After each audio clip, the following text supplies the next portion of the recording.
Okay, very, very interesting. So we'll move to the third and last presentation for today. And now we want to talk about the PRRS-resistant pig, what's next. And the presenter next is Lindsay Casey, who is a senior leader in the global livestock genetics industry. She has more than a decade of experience translating genetic innovations into practical solutions for producers worldwide. Lindsay currently leads the global commercialization efforts for PIC's PRRS-resistant pig. She's focused on responsibly making this new tool an option for producers battling the devastating and persistent cause of the PRRS virus.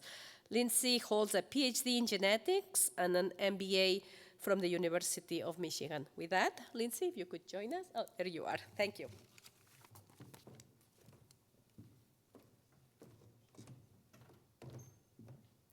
Thanks very much, Monty, and thanks everyone for staying through to the end of the day today. If the slide Monty showed this morning, I'm the last thing between you, 2 free dinner tickets, and dinosaur fossils, so we'll try and make this an encouraging end to the day today. So thinking about what's next with the PRRS-resistant pig, and sitting through the last couple sessions,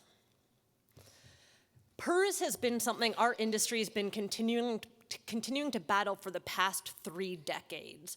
And speaking to a room of veterinarians, it's not been from a lack of innovation in different aspects of raising pigs and pork that this virus continues to evade us.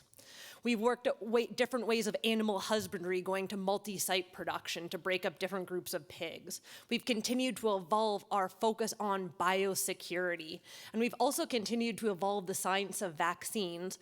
But the PRRS virus, despite the very best efforts of the people in this room and the producers that we work with, continues to evade us as an industry. And it doesn't only continue to evade us, but at an accelerated rate. So over the past decade alone, the cost of PRRS to the US industry increased by 80%. And when you try and break down where that increased cost to the industry comes from, it's not necessarily because ingredient prices and input prices have continued to increase, which they have, but the primary reason for that 80% increase in impact on our industry is because more pigs are getting more sick more often. And again, that's despite the best efforts of the people in this room and the producers that we work with every day. So John Oatley provided a little bit of information or gave a really nice overview to the PRRS-resistant pig. So in 2015, 2 different university groups, the University of Roslyn and the University of Missouri, both identified that the CD163 gene acted as a receptor within the pig to the PRRS virus. And it was interesting because within about a 6-month period, both of these universities independently came up to the same conclusion. Both used CRISPR-Cas9 to delete parts of the CD163 gene, introducing no foreign DNA, and were able to create pigs resistant to the PRRS virus. And I still remember I was much younger at the time, 10 years ago, working with PIC. I looked at my email for the morning, going through the normal news streams, Meat FYI, Feedstuffs, Jim Long Pork Commentary, the must-reads, you know. And there was an internal company email that came through that said PIC worked with the University of Missouri and the University of Roslyn to create a PRRS-resistant pig. And even being a younger member of the industry at the time, you just knew the devastating impact that this was having on our producers, the morbidity and mortality it was creating in our livestock today. And it was just an aha moment. I mean, theoretically, I believed it was possible. It was pretty cool to think that I was working within an industry trying to look at new tools to continue to fight a devastating disease. And I started to think, well, what's next? Now, those of us that have been hearing PIC talk about this for the past decade would realize that we thought it would be about 5 years before we were able to make this tool available to the industry. It's taken us a little bit longer than that, but we believe the path to responsible commercialization involves approaching each step with integrity and rigor. So while it may have taken a little bit longer, we're committed to introducing a tool or this tool to the industry in a way that's absolutely rigorously defendable and gains consumer trust along the way. So what have we been working on these past 10 years, and how are we getting closer at an accelerated rate to making this tool available to producers in the industry? So we saw a little bit of an overview in John Oatley's presentation about how our gene edit works to address the PRRS virus. So CD163 acts as the viral receptor to PRRS, and the pig genome has about 2.8 billion base pairs. We were able to identify that exon 5, a small piece of the CD163 genome, is what acts as or has that PRRS receptor function. So out of the 2.8 billion base pairs, we, in our edit, delete 414 exactly base pairs to deactivate that domain 5 or the PRRS receptor function of that CD163 gene. So when we realized that by deleting, again, an exact 414 base pairs out of 2.8 billion, we were able to deactivate the viral receptor function of CD163 while maintaining the other functions of that gene, which includes being a hemoglobin receptor, how did we start to make a commercial population of those pigs? So this would go back to starting just after 2015. We started to go through that process that John Oatley talked about creating the founder population of animals with a stably inherited trait, which is resistance to PRRS. So practically how that worked on our farms and within our organization. So we started by taking the highest indexing or most genetically elite gilts to essentially start new lines within our populations, starting with the highest genetic merit possible. So we took gilts and synchronized them to come into heat and bred those gilts with semen to produce really high indexing genetically elite embryos. Then, on day 1, post-fertilization, we harvested those zygotes and used those single-cell zygotes for that CD163 gene editing process that we saw a little bit earlier today. We then ensured that 414 base pairs were deleted by doing the CRISPR-Cas9 system on those embryos in our own on-farm labs that we had to create. We then let those embryos grow overnight to try and target them to get to a 4-cell stage before again inserting those growing zygotes into synchronized receptor or transplant surrogate sire gilts. So those gilts were pregnant and gave birth to their litters. And that's when the real work actually really started for us. So the CD163 CRISPR-Cas9 system, as we grew out those embryos, we had to go in and make sure that the exact edit was stably inherited in each pig that we grew out to become our founder population. So the first litters of piglets born, as we did that gene editing process, we took tail samples and then did multiple stages of screening to make sure that the animals that would continue in our E0 generation had the exact edit we were looking for. Because as we did that gene editing process in the lab and grew those embryos out to eventually 4-cell zygotes that got re-implanted, the gene editing process doesn't necessarily take exactly the right way in each embryo, and then there can be mosaicism as that embryo grows into a full pig. So we had to have the utmost rigor going from that E0 population to the E1 population to eventually creating our founder animals. So when that first generation, we'll call those the E0 piglets, were born, we took tail samples and then did 3 different levels of genomic screening on those initial sets of animals. And that picture of all the really colorful pigs there is just to show that we had to screen through that the animals that continued in our population had the exact edit and no unintended consequences.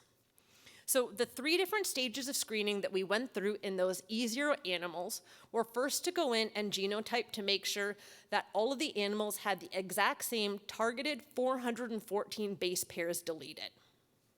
We were able to remove animals from that next stage of screening because the gene edit wasn't the exact one that we were looking for to build our commercial population. The second stage was to do initial screening of the animals first passed on either side of the cut site. So we had to have a lot of diligence in going in genotype to make sure at either end of the cut site, as we saw that guide RNA process, there were no changes, any additional deletions or insertions on either side of the cut site. Then the animals that passed that screening went on to a third stage of screening that we called site-seek. So basically we're able to take the sequences of the guide RNA where we asked CRISPR-Cas9 to cut and sequence the rest of the genome for where those binding sites might be to make sure that there were no other insertions or deletions anywhere else in the genome where CRISPR may have accidentally cut. So it was a really rigorous 3-stage screening step for us to then identify animals to continue on in our population that had nothing changed in their genome except that 414 base pair deletion. So what we did is took boars that passed those multiple screening steps and bred them for our E1 generation to wild-type gilts. So one of the things John Oatley had mentioned is making sure that the gene edit is heritable. For it to be heritable, it needs to be included in the reproductive cells. So the great thing about using boars to go on to the next stage and ensure heritability is each sperm cell is only going to have one copy of the CD163 gene. So by taking gene-edited boars from the E0 population that passed the screening, breeding them to wild-type gilts, by nature, all of the E1 animals were heterozygotes. They would have one wild type of the CD163 gene from their mom and one of the gene-edited versions of CD163 from their dad. So again, we went to those E1 animals and went through those same 3 stages of screening to make sure that the version of the CD163 edit that was inherited by those E1 animals was the exact edit that we were looking for. That's what became our founder population. Only the ones that had one wild-type copy from their mom and an inheritably and stably inherited version from their dad started to form our base population. So from there, we had heterozygotes that had the allele that we wanted, and we continued to work with those animals as our founders to start to breed into homozygous copies of our targeted allele. So we haven't actually gone through this process in about 3 or 4 years now. All the animals in our active population have stably inherited the exact copy of the CD163 gene edit through natural mating, so AI. We have boars and a boar stud on our PRP elite farms that are conventionally bred to sows to maintain our population. So we're not actively doing any additional gene editing today. After we made sure we'd created the right E2 population, those have become our founder animals that are continuing to heritably pass on the trait in our lines today. So what it takes to create a PRRS-resistant market pig, as many people, as everyone in this room would know, it would mean we need to have a gene-edited large weight and landrace line, as well as a terminal sire. So that would be our 337 and our PAC 800. And building out these populations has also meant building some new competencies within our business. And that really comes down to 3 different things we've learned have made the process more efficient and more effective over time. The first thing is the reagents, and that really refers to building out that CRISPR-Cas9 mechanism to have the right stickiness so that the guide RNA sticks to the exact place at the CD163 gene to make the right cut every time. So it needs to be, let's call it short enough to be sticky, but long enough to not accidentally bind to other places in the genome where the same sequence may exist. So there's a lot of science and new things we need to learn about building the right reagent for an accurate and effective process of using CRISPR-Cas9 in a population. The second one is the lab process, so trying to make sure we're able to grab those zygotes at the 1-cell stage, effectively use the CRISPR-Cas9 system, and re-implant those at the 4-cell stage into the donor gilts. And then the third one is the on-farm surgical process, because we had to really repeat this process over and over again to make sure we had enough founder animals across 4 different genetic lines. So when we talk about evolutions in selective breeding, the new things that we've needed to learn internally to be able to do this efficiently, effectively, and with robust results has been a learning experience for us as well. So moving now from an update on how we've been building out our founder populations that are now being conventionally bred in 2 different sites in the US today, start moving towards the next step of commercialization with our global regulatory update. So, as has been mentioned a couple times today, we did gain FDA approval on April 30th of this year, meaning that the PRRS-resistant pigs can be produced within the US. Now, just because we've gained regulatory approval does not mean we're ready for responsible commercialization.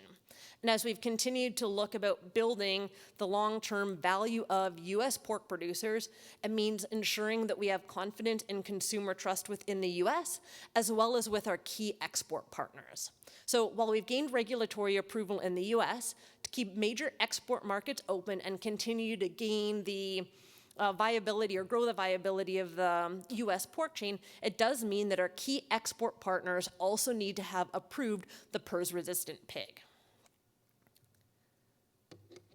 So working with our packer processor customers and trying to understand what markets would need to approve the PRRS-resistant pig for us to be able to commercialize and add value to the US pork chain, the minimum countries required within the US to commercialize the pig here are to also have approval in Canada, Mexico, and Japan. And that's us working with our packer processor partners to understand what the minimum viable number of export markets would need to be for them to continue to move their export product and create additional value for the industry.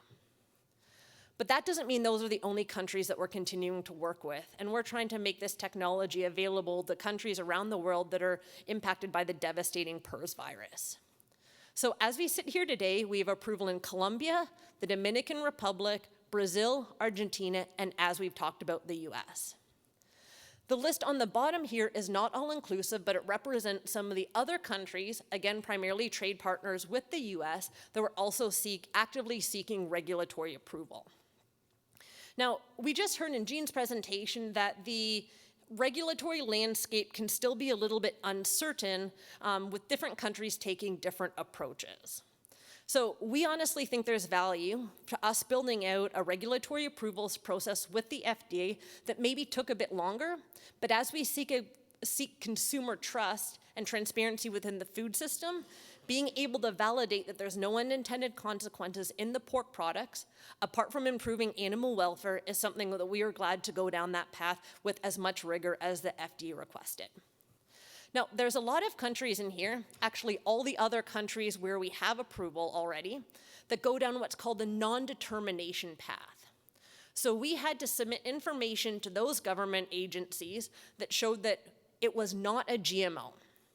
Once those government agencies were able to validate that it was not a GMO, that no foreign DNA was introduced, it goes down a different regulatory pathway that it determines it's not a GMO, and then it can therefore be used for production and commerce there.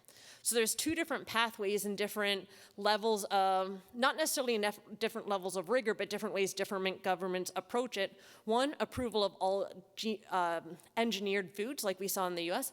The other one is if it's not a GMO, then it doesn't require any further regulation. So those are the different pathways that currently exist for government regulatory approval for the PRRS-resistant pig or other gene-edited technologies that will be available to the protein chain in the future going forward. So we have regulatory approval. How do we start to make this technology responsibly available to consumers in the US and in global pork producing and consuming countries? So I thought Jean's presentation did a great job about trying to objectively understand where consumers are at today and where they seek their information. We're absolutely committed to working across the industry and across academia to understand how to most responsibly gain trust and transparency with consumers and fundamentally other stakeholders, including food service and retail, packers, and producers across the pork chain today. So our approach right now has been trying to understand what means the most to different stakeholders, again, from the farmer through to the packer processor, food service and retail, and consumer today. So as we build out our communication channels to make information transparently available, we know what they're looking for today in the pork and the food they're consuming and feeding their families. The first one that was called out, and this was really aligned with what Jean was talking about, was the benefits of improved animal welfare. Now, talking to veterinarians or producers in the room who have been fighting the PRRS virus for almost 3 decades, that's a pretty intuitive one for us to talk through. But for each of these primary values that different participants in the food chain are looking for, we're working with the best people in the industry to try and objectively quantify that information. And I think as we continue to identify, for example, researchers being perceived as some of the strongest messengers, working with really exceptional researchers to quantify the benefit so it's not just us saying it, is a continued strategy we'll continue to use going forward. So when we look at the benefit to animal welfare of removing the PRRS challenge, there are a few that we can think of, and we've most recently worked with Scottish Rural University College to have a peer-reviewed journal article that explicitly and independently looks at removing an infectious disease challenge on the well-being of the animal, focused on the 5 domains of animal freedom framework. So that will let us objectively speak to, in and of itself, the benefits of removing the PRRS challenge on the animals. We also have continued need from the food system or pressures from food system, particularly as we talk to food service and retail and continue the consumer research, is a reduced need for antibiotics in the food system. So we worked with Iowa State University to quantify the decreased need for antibiotics by removing the PRRS disease challenge, which increases the susceptibility of the pig to co-infections. With Iowa State, we were able to quantify that removing the PRRS challenge decreases the need for antibiotics in newly weaned nursery pigs by 380%, and it decreases the need for antibiotic treatments in older pigs closer to market weight by 275%. Again, just because the older pigs have a little bit stronger immune system. So we're able to speak to consumers objectively with scientists and researchers sharing the information about the benefits of removing the PRRS disease challenge on animal welfare and antibiotics. That also is true for enhanced resiliency of the supply chain and sustainability.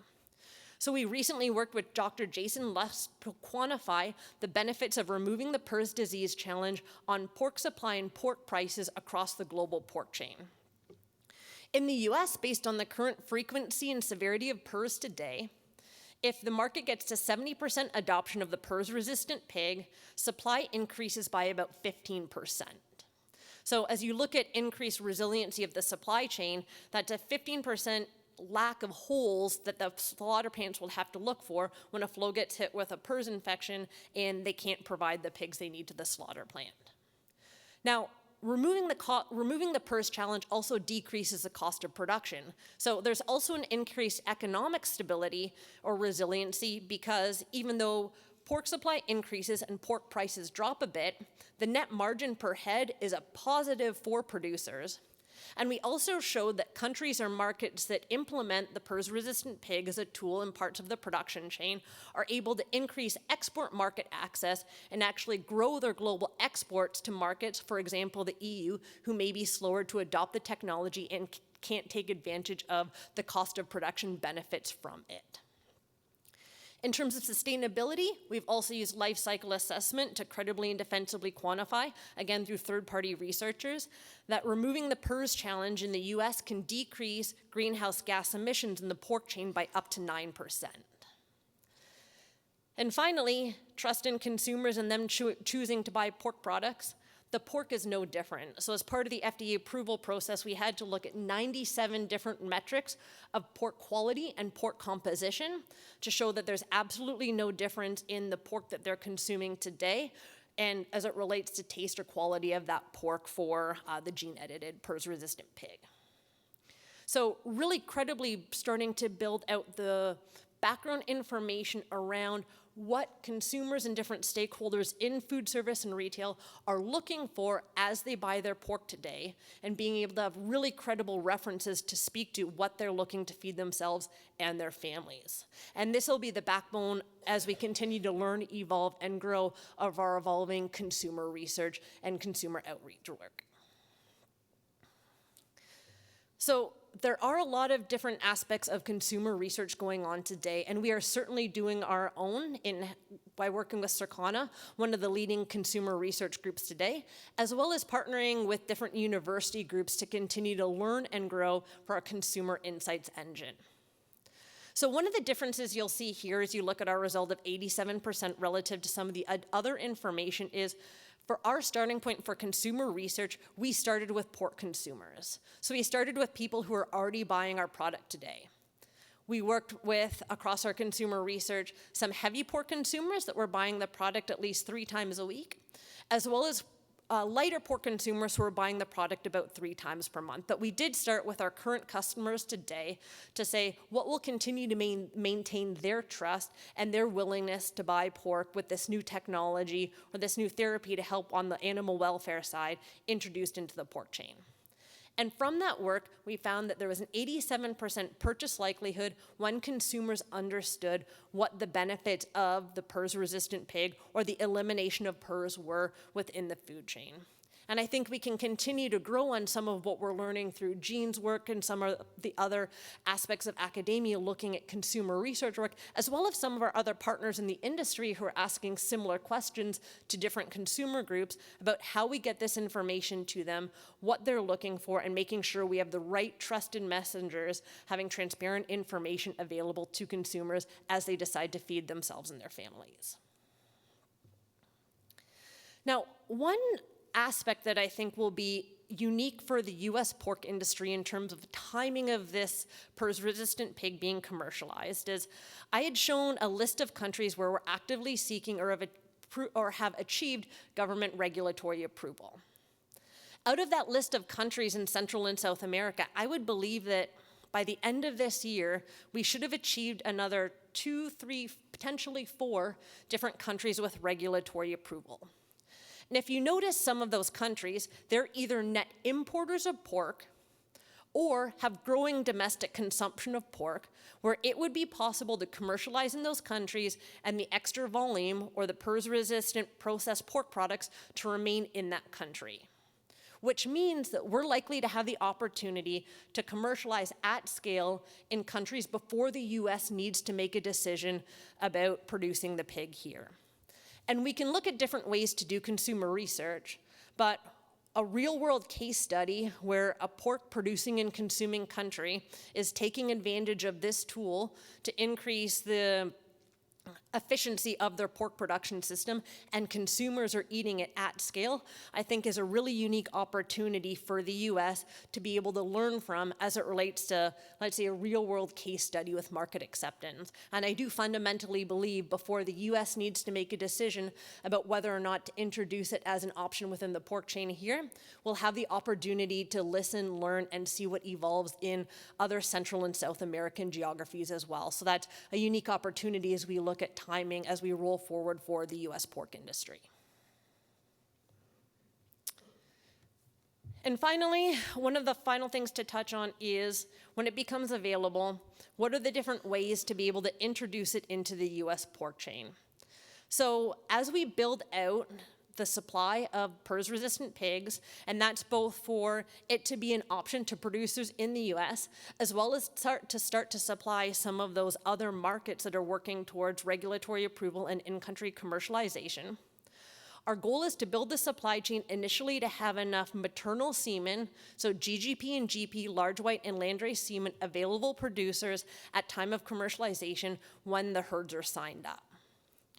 Now, working with standard industry replacement rates right now, to get to the full benefits of removing PRRS from a production system and a full sow herd and downstream market flow protected from pigs, it would take about 5 years, and that's assuming you're introducing the trait through semen, your multipliers are at a 65 to 70% replacement rate, and your commercial sow herds at about a 50% replacement rate. We are continuing to work with producers on what the plans would look like to accelerate the ability to implement that trait and the proportion of sows and market pigs protected from the technology.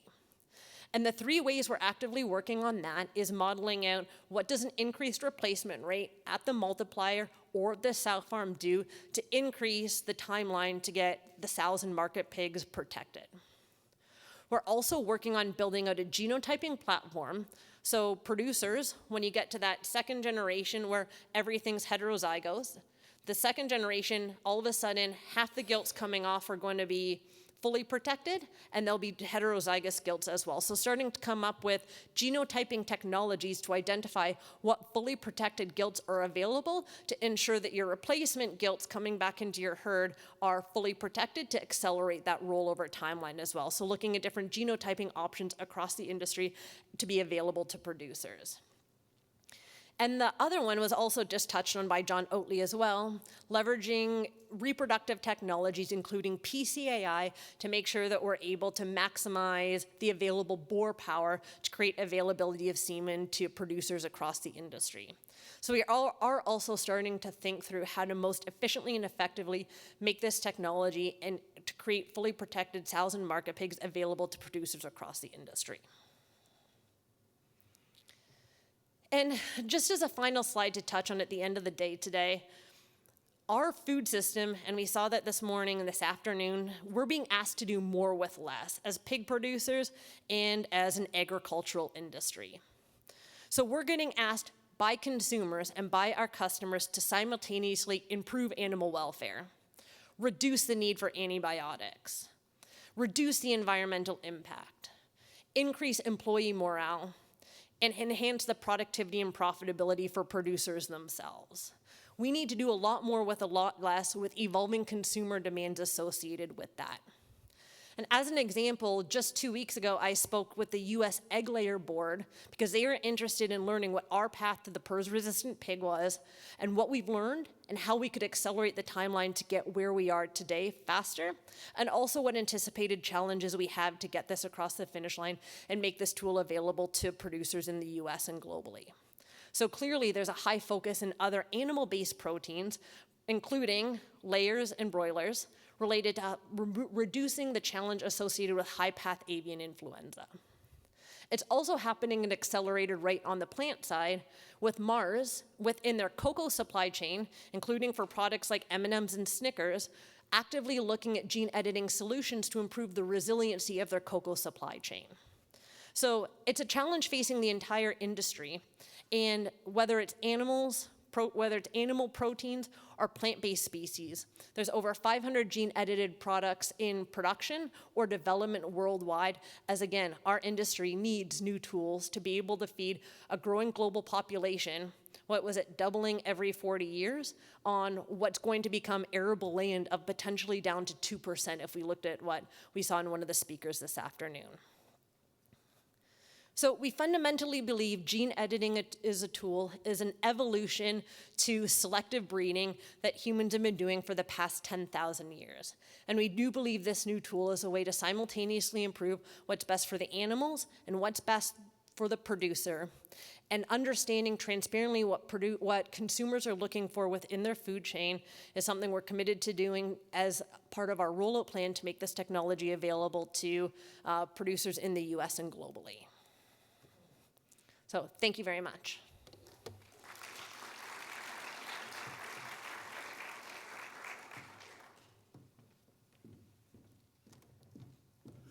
Thank you very much, Lindsay. We have time for questions. Any questions? Is there one? Oh, right there, one. Yes, the mic is coming. Thank you. I'm curious to understand what questions did you have to ask consumers about their preference or likelihood to consume gene editing pork? Whether did you have to explain all the benefits, or it was just a brief message about gene editing and new technology that they had to consume or could consume or not? Thank you. Yeah, that's a great question. So we've actually done 2 rounds of consumer research in the US, as well as a round of consumer research in Mexico, Canada, and Japan. And we're learning over time on how to continue to evolve the message we're showing consumers to help them understand the benefit from their own perspective to the PRRS-resistant, or to the benefit of removing PRRS through gene editing in the pork chain. So this was a really brief 2 paragraphs that we showed to consumers ahead of the research. And one of the interesting things we saw in our last round of research is we did include pork consumers within this survey, but we looked across many other different sets of demographic groups. And we saw positive results from Gen Z and boomers. So 2 different generations that typically have, I would say, different priorities that they're looking for as they make decisions for what they're purchasing today. So even across different generations, they perceived the value in the PRRS-resistant pig. So we'll continue to do an ongoing set of consumer research with experts like Circana ourselves, as well as work with industry partners to do that going forward. Another question. It seemed like the population, the founder population you referred to, was established a few years ago already. How does that productivity of that population would compare to the non-edited by the time you have to use it? Are they falling behind genetically, or are they keeping up, or how is inbreeding also in that population? Oh, that's the question for the geneticist me. Thank you very much. So a small population can have slower rates of genetic improvement, but by the time we bring the product to market next year, it'll be within one generation of our broader populations that don't have the gene edit. And we will continue over time as part of our ongoing strategy to bring in semen from elite boars outside the PRP population to create essentially heterozygous high-indexing litters to then breed in the benefits of the productivity traits that are going on in the broader populations into the PRP population. So maintaining connectivity and similar rates or the same rates of genetic gain as part of our long-term strategy and how we're building our breeding populations between the PRP and the non-PRP lines. When we talk about PRRS, we think about strains, right? Multiple strains, evolving strains. Could you comment on whether you have information about this genetic resistant pig being resistant against multiple strains? We saw from John Oatley that even virus evolution, it's a moderate risk that the virus could still evolve because of that. Could you comment on what sort of data you have on that?